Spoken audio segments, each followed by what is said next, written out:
حضرت ابو کبشہ عمرو بن سعد الانماری رضی اللہ تعالیٰ عنہ سے روایت ہے کہ انہوں نے رسول اللہ صلی اللہ علیہ وسلم کو فرماتے ہوئے سنا کہ میں 3 باتوں پر قسم کھاتا ہوں اور ایک بات تمہیں بتاتا ہوں، اسے یاد رکھو کہ کسی بندے کا مال صدقہ کرنے سے کم نہیں ہوتا، اور جس پر ظلم کیا جائے وہ اس پہ صبر کرے تو اللہ تعالیٰ ضرور اس کی عزت میں اضافہ فرماتا ہے، اور جو شخص مانگنے کا دروازہ کھولتا ہے تو اللہ تعالیٰ اس پر فقر اور محتاجی کا دروازہ کھول دیتا ہے۔ اور ایک بات میں تمہیں بتاتا ہوں، پس اسے یاد رکھو، دنیا میں 4 قسم کے لوگ ہیں۔ ایک وہ بندہ جسے اللہ نے مال اور علم عطا کیا، پھر وہ ان کے بارے میں اللہ سے ڈرتا ہے اور رشتہ داروں سے حسن سلوک کرتا ہے، اور ان میں جو اللہ کا حق ہے اسے پہچانتا ہے، اور یہ شخص جنت کے سب سے افضل درجوں میں ہوگا، بہت اونچا۔ اور وہ بندہ جسے اللہ نے علم تو دیا مگر مال نہیں دیا، بس وہ سچی نیت رکھتا ہے اور کہتا ہے اگر میرے پاس مال ہوتا تو یقیناً میں بھی فلاں آدمی کی طرح عمل کرتا، اور فلاں سے مراد اس کی اوپر والی کیٹیگری ہے کہ جس شخص کو اللہ نے مال اور علم دونوں دیے، بس اس کی نیت یہ ہے تو اس کا اور پہلے شخص کا اجر برابر ہے، وہ بھی درجوں کے اعتبار سے قیامت کے دن بلند ترین درجوں میں ہوگا۔ اور وہ بندہ جسے اللہ نے مال دیا اور علم نہیں دیا، بس وہ بغیر علم کے اندھا دھند طریقے سے خرچ کرتا ہے، اس کے بارے میں نہ اپنے رب سے ڈرتا ہے، نہ رشتہ داروں کے حقوق ادا کرتا ہے، اور نہ اللہ کا کوئی حق اس میں پہچانتا ہے، نہ اللہ کا حق دیتا نہ بندوں کا، تو یہ سب سے بدترین منزلت پر ہے۔ اور وہ بندہ نہیں عطا کیا اس کو اللہ نے مال اور نہ علم، تو وہ کہتا ہے اگر میرے پاس مال ہوتا تو یقیناً میں بھی فلاں آدمی کی طرح عمل کرتا، اور فلاں سے مراد اس کی اوپر والی کیٹیگری ہے جو اپنا مال بے انتظامی سے اندھا دھند خرچ کر رہا ہے، بس اس کی نیت یہ ہے تو ان دونوں کا بوجھ برابر ہے۔ اب آپ یہاں دیکھیے کہ آپ صلی اللہ علیہ وسلم نے ساری دنیا کے لوگوں کو 4 حصوں میں بانٹ دیا۔ ایک وہ جس کے پاس مال بھی ہے اور علم بھی ہے، اور جس کو اللہ یہ 2 نعمتیں دے دے اس کی خوش قسمتی کا تو کیا ٹھکانا۔ وہ کیا کرتا ہے، مال کو اپنے علم کے ساتھ ایسی ایسی جگہوں پہ خرچ کرتا ہے جہاں سے وہ بہترین فائدے اٹھاتا ہے، یعنی درجہ یا اس کا اجر اور ثواب بہترین پاتا ہے۔ یہ بالکل ایسے ہی ہے کہ جیسے آپ دیکھیں ایک بالکل ان پڑھ تاجر ہوتا ہے جو نہ مارکیٹ کو جانتا ہے، نہ تجارت کے اصول قاعدے جانتا ہے، نہ اسے کوئی پتا ہے، اور وہ تجارت کرنے کھڑا ہو جاتا ہے، تو وہ مال کہاں لگائے گا، گواں بیٹھے گا، لاس کر لے گا۔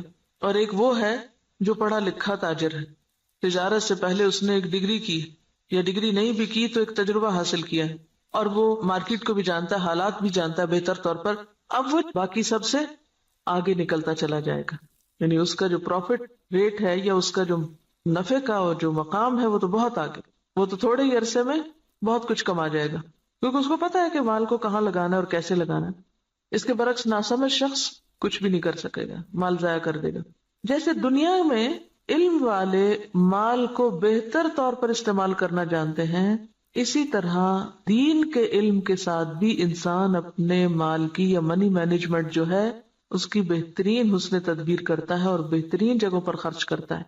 مثلا بظاہر عام لوگوں کو وہ ایک چھوٹا سا کام نظر آتا ہے، یہ چھوٹی سی نیکی نظر آتی ہے، لیکن اس کے نزدیک وہ بہت بڑی نیکی ہوتی ہے اور وہ سوچ سمجھ کے خرچ کرتا ہے۔ ایسا شخص بعض اوقات چھوٹی چھوٹی نیکیوں سے بھی بہت بڑے درجے پاتا ہے، ذرے سے بھی وہ اجر عظیمہ کماتا ہے، اپنی اچھی نیت کی وجہ سے، اپنے اچھے طریقے کی وجہ سے، سمجھداری کی وجہ سے۔ تو نتیجہ کیا ہوگا، قیامت کے دن وہ اعلیٰ ترین مقام پر ہوگا۔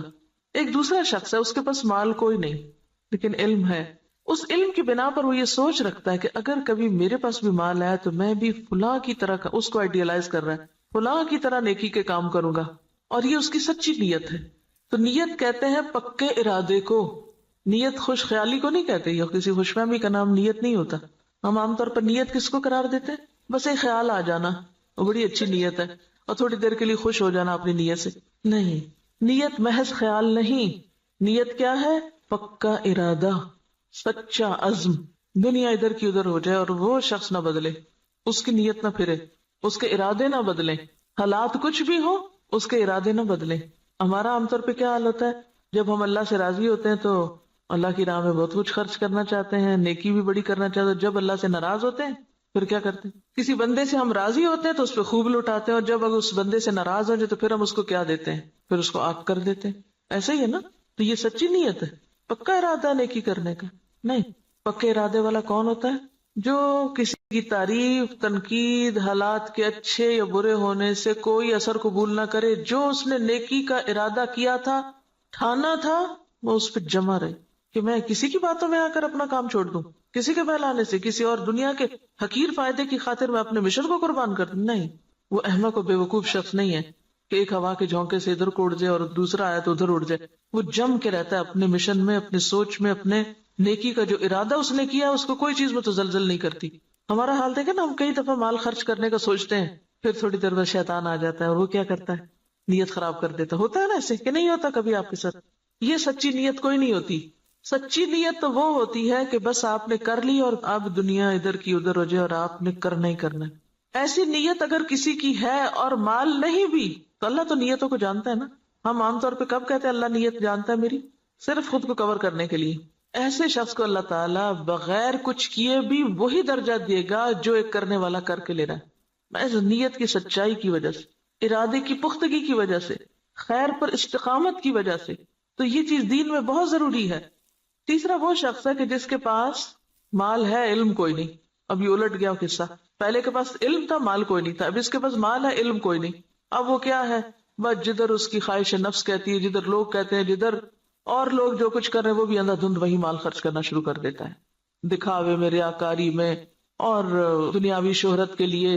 اب ظاہر پوچھ ہوگی. آپ کو پتا ہے کہ ابن آدم کے قدم ٹلیں گے نہیں قیامت کے دن جب تک کہ وہ 5 باتوں کے جواب نہ دے دے. اور اس میں سے ایک سوال کیا ہوگا؟ مال کہاں سے کمایا اور کہاں خرچ کیا، یہ پوچھا جائے گا.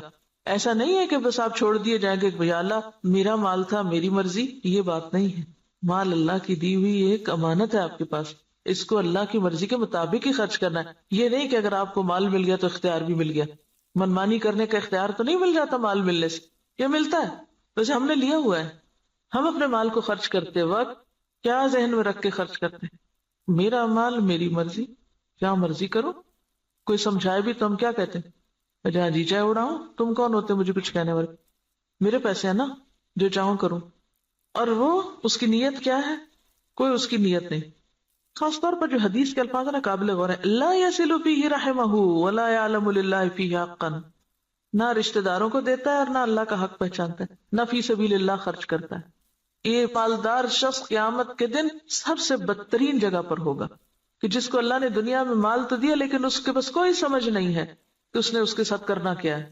اور چوتھا وہ ہے بدقسمت کہ جس کے پاس ہے بھی کچھ نہیں ہاتھ میں لیکن آئیڈیالائز اس کو کرتا ہے. ہی اس تیسرے شخص کو کہ جو غلط جگہوں پہ مال خرچ کر رہا ہے. عام طور پر ہم لوگ کس کی پیروی کرنا چاہتے ہیں؟ اس شخص کی جس کے پاس مال ہے اور وہ نیکی کے راستے میں خرچ کرتا ہے، یا اس کی جس کے پاس مال ہے اور وہ دکھاووں کے لیے خرچ کرتا ہے؟ انڈیا کا کوئی امیر ترین شخص اور وہ کہتا ہے کہ میں کھانا تو 2 وقت کا کھاؤں گا، لیکن اگر کوئی شخص اعلیٰ تعلیم حاصل کرنے کے لیے وظیفہ چاہے تو اپنے مال میں سے اس پہ خرچ کروں گا. تو یہ کیسی مثال ہے نا کہ اس کے پاس ہے بہت کچھ لیکن وہ صرف ذاتی عیاشی میں نہیں اڑا رہا، وہ اعلیٰ مقاصد میں خرچ کر رہا ہے. اور لوگوں کے لیے ایک مثال یہ بھی، اور ایک وہ شخص ہے کہ جس کے پاس ہے اور وہ محض خواہشات کی تکمیل میں اور ذاتی خوشی میں خرچ کر رہا ہے. تو نتیجہ کیا ہے؟ باقی لوگ بھی اس کو آئیڈیالائز کر رہے ہیں اور وہی کچھ کر رہے ہیں. آج آپ دیکھیں کہ ہمارے معاشرے میں جس طرح نمود و نمائش ہو گئی ہے یا اس کے مظاہر جو نظر آتے ہیں، اس کے پیچھے کیا چیز ہے؟ فضول خرچی کے پیچھے کیا نفسیات ہوتی؟ دکھاوا اور نمود و نمائش کے پیچھے کیا ذاتی بڑائی کا جذبہ کہ لوگ مجھے بڑا مان لیں. تو قیامت کے دن ایسا شخص کہاں ہوگا؟ اخبث المنازل اسفل سافلین، وہ سب سے نیچے ہوگا کیونکہ اس نے اللہ کی نعمت کا غلط استعمال کیا. تو ہم سب کے لیے کیا ضروری ہے کہ ہم اپنے اپنے طریقوں کا جائزہ لیں. کوئی پیسہ خرچ کرنے سے پہلے ذرا رک جائیں اور سوچیں کہاں دے رہے ہیں، کس کو دے رہے ہیں، کیوں دے رہے ہیں، کیا مقصد ہے، کیا نیت ہے، کیا ارادہ ہے. اور اگر مقاصد چھوٹے چھوٹے ہیں، صرف دنیا سامنے ہے تو چھوٹا دل ہے اور چھوٹی جزا ہے. اور اگر دل بڑا ہے، مقاصد بڑے ہیں تو ذات سے بھی کاٹ لیں گے، اپنے آرام سے بھی کاٹ لیں گے اور بڑی جگہ پر انویسٹ کریں گے. صرف زبان کے ذائقے پر ہی خرچ کرتے چلے جانا، صرف دل کے سکون میں لباس پر ہی خرچ کرتے چلے جانا، صرف اپنی ذات ہی کو یا اپنے ہی آرام کو دیکھتے چلے جانا اور دین کے اور اعلیٰ ترین مقاصد کو بھول جانا، تو دنیا میں بھی مسلمانوں کو کس سے دوچار کر رہا ہے. اب دیکھیے، ہم نے بہت اس پر پہلے بھی بات کی تھی کہ ترقی یافتہ قومیں، آپ کو پتا 40% تک ٹیکس ہوتا ہے ان کا، 40 بازوں کا 60% بھی ٹیکس ہوتا ہے، کہ آپ نے 100 روپے کمایا 60 روپے دے دیجئے گورنمنٹ کو، وہ آپ کے لیے سڑکیں بنائے، اسپتال بنائے، ریسرچ سینٹر قائم کرے تاکہ قوم ترقی کرے۔ ہمارا کیا حال ہوتا ہے کہ ہم جتنا بھی کمائیں وہ سارے کا سارا پلٹ کر اپنی جیب میں ڈالیں، گھر ہمارا محل ہو، سڑک اور گلی چاہے ہماری ٹوٹی پھوٹی ہو۔ اسی وجہ سے ہم اس حال میں ہیں کہ ہم بڑے مقاصد میں خرچ نہیں کر سکتے، اپنی ذات کے لیے اور اپنے ہی لیے، اور پھر اپنے اوپر خرچ کرنے کے لیے ایسے ایسے طریقے اختیار کرتے ہیں کہ جس سے اجتماعی فائدہ پیچھے چلا جاتا ہے۔ اب دیکھیے کہ ایک قطرہ جب دریا میں ملتا ہے تو کیا ہو جاتا ہے، وہ کیا کہلاتا ہے، دریا کہلاتا ہے، اور جب وہ صرف قطرہ رہتا ہے تو وہ اپنی انفرادیت بھی کھو دیتا ہے، اپنی آئیڈینٹی بھی ختم کر دیتا ہے۔ اگر ہم صرف اپنی ذات کو نمایاں کرتے رہے ختم ہو کے رہ جائیں گے، اور اگر ہم نے یہ سب کچھ اچھے مقاصد کے لیے اپنے آپ کو بھی اور اپنے مال اور اپنے اوقات کو بھی لگایا تو پھر اعلیٰ ترین منازل پا سکتے ہیں۔ یہاں جو بات یاد رکھنے کی ہے، بظاہر تو حدیث بالکل واضح ہے، مطلب صاف ہے، سمجھ میں آنے والا ہے، لیکن عملی طور پہ کیا کرنا ہے؟ ہر شخص اپنے اوپر کچھ نہ کچھ صدقہ لازم کرے، کچھ نہ کچھ کسی کو ضرور دے، چھوٹا ہو یا بڑا، اور دے کے تجربہ کرے کہ یہ بات کس قدر سچی ہے۔ آپ دے کمی نہیں ہوگی، اس سے زیادہ آئے گا۔ نمبر 2، سوچے کس نے آپ پر کوئی ظلم یا زیادتی کی، نہیں یاد آ رہا تو ذرا غور سے یہ ذرا ذہن پہ زور ڈالیں، میرا نہیں خیال زور ڈالنے کی ضرورت، ایسی باتیں تو ہمیں ہر وقت یاد رہتی ہیں۔ کس نے میرے ساتھ کیا زیادتی کی ہوئی، سوچیں کس نے میرے ساتھ کیا ظلم کیا اور میں نے اب تک اس کو معاف نہیں کیا، ان سب کو آج معاف کر دیں، اور اپنے دل سے ان ظلم و زیادتی کے باتوں کو نکال کے دروازہ بند کر دیں، صاف کر دیں، صفائی کر دیں دل کی۔ معاف کرنے کا سب سے بڑا فائدہ صرف انسان کو خود ہوتا ہے، اپنا دل اطمینان میں آ جائے گا، اچھا کوئی بات نہیں، وہ بھی انسان ہے نا، پتہ نہیں اس کی کیا کیا مجبوریاں، اس کو کیا کیا کمی ہے، اس پہ کیا ظلم و زیادتی زندگی میں ہوئی، اس کو کیا کیا محرومی ہوئی، اس کو معلوم نہیں کیسا ماحول ملا، تو اس کو معاف کر دے۔ اس کا کہاں سے پتا چلے گا کہ آپ نے معاف کیا؟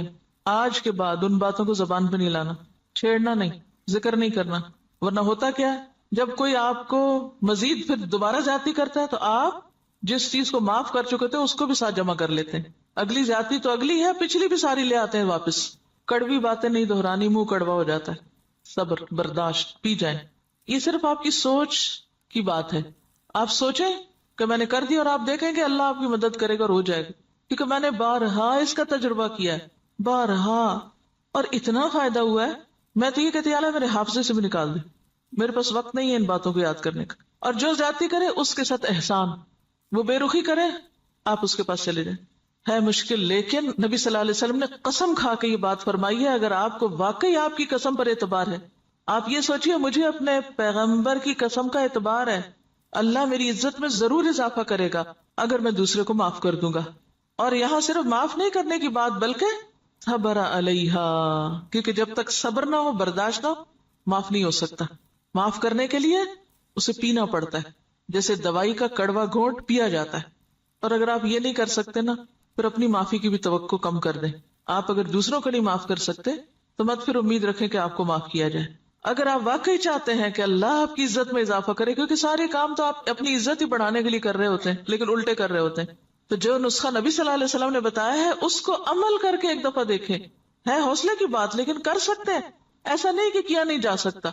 اگر آپ اپنی جان کے دشمنوں کو معاف کر سکتے ہیں، حمزہ کے قاتل وحشی کو معاف کر سکتے ہیں، ابو سفیان کی بیوی کو معاف کر سکتے ہیں، ہند کو معاف کر سکتے ہیں، کوئی بدلہ نہیں لیتے، کوئی انتقام نہیں لیتے، کوئی جرمانہ نہیں لیتے، تو وہی لوگ تو پھر آگے جا کے دین کی خدمت اور دین کی عزت کا ذریعہ بنتے ہیں۔ یہ عمل کا وقت ہے۔ اور تیسری چیز، لوگوں سے توقع ہٹا دیں، لوگوں کے سامنے ہاتھ نہ پھیلائیں، لوگوں کا بھروسہ چھوڑ کے اللہ پہ بھروسہ کریں، اللہ کی طرف توجہ کریں، کیونکہ جب انسان لوگوں کے سامنے ہاتھ پھیلانے لگتا ہے، لوگوں پہ توقع رکھنے لگتا ہے، تو نتیجہ کیا نکلتا ہے؟ صرف مایوسی ہوتی، صرف حسرتیں ہی جنم لیتی، لوگوں سے استغنا برتے۔ کسی شخص کے بارے میں اگر آپ کا علم یقین کی حد تک بھی ہونا کہ یہ شخص میرے لیے برا سوچتا ہے، آپ اچھا سلوک شروع کر دیں، آپ کا حسن اخلاق اس کا ذہن آپ کے بارے میں ضرور بدلے گا۔ لیکن اگر آپ دوسری طرح معاملہ کرتے رہیں، دو چار تانے دے کے، دو چار پچھلی باتیں یاد کرا کے، شکوے شکایتیں کر کے، سوال پیدا نہیں ہوتا کہ خود بھی راحت پائیں اور دوسرے بھی آپ سے پائیں، اور آپ ان انعامات کو پا سکیں جو اللہ نے صرف ان قربانی کرنے والوں کے ہی لیے لکھے.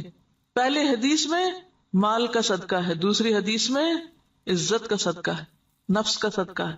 مال کا صدقہ پھر آسان ہے، عزت کا صدقہ مشکل. لیکن جو جھکے گا وہی بلند ہو سکے گا، اکڑنے والا کبھی بلند نہیں ہو سکتا. انک لن تخرق الارض ولن تبلغ الجبال طولا. سبحانک اللہم وبحمدک نشہد ان لا الہ الا انت نستغفرک ونتوب الیک. السلام علیکم ورحمۃ اللہ وبرکاتہ.